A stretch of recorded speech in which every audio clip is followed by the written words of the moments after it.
રાજ્યમાં દિન પ્રતિદિન અકસ્માતના કિસ્સાઓ વધી રહ્યા છે। તેવામાં ગત મોડી રાત્રે અમદાવાદના શિવરંજની વિસ્તારમાં એક ગમખ્વાર અકસ્માત સર્જાયો છે। i20 સાથે જ જે ટુ વ્હીલર છે એક્ટિવાનો અકસ્માત સર્જાયો છે, જેમાં માહિતી મળી રહી છે કે આ જે નબીરાઓ છે તેઓ નશામાં ધૂત હાલતમાં વાહન હંકારતા હતા। વાહન હંકારતાની સાથે સાથે જ ઘણું બધું નુકસાન પણ થવા પામ્યું છે।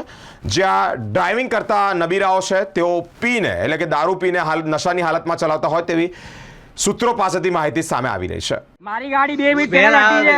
2 मिनट થઈ અમે સામાન ભરવા ગાડી જ હટાઈ છે। આ ના હટાઈ હોત ને તો અમારી ગાડી ની હમણાં પથારી ફરી ગઈ હોત। અરે ભાગવા જતા હતા, ગાડીનો સેલ મારી ભાગવા જતા હતા। તમારી મજામાં બીજાની કોકની હમણાં ઓલી થઈ જાય। અને અહીંયા બધા બેસે છે એટલું ખબર છે ને। મારા ભાઈબંધ હું યાદ રાખું છું, હું કહું છું ને મારા ભાઈની ભૂલ છે, એના માટે હું માગું તને એ તું આપણે શાંતિથી વાત કર, જે ખર્ચો તો હું આપવા માટે રેડી છું। શાંતિથી વાત કરીને તું બોલાવવાનો છો।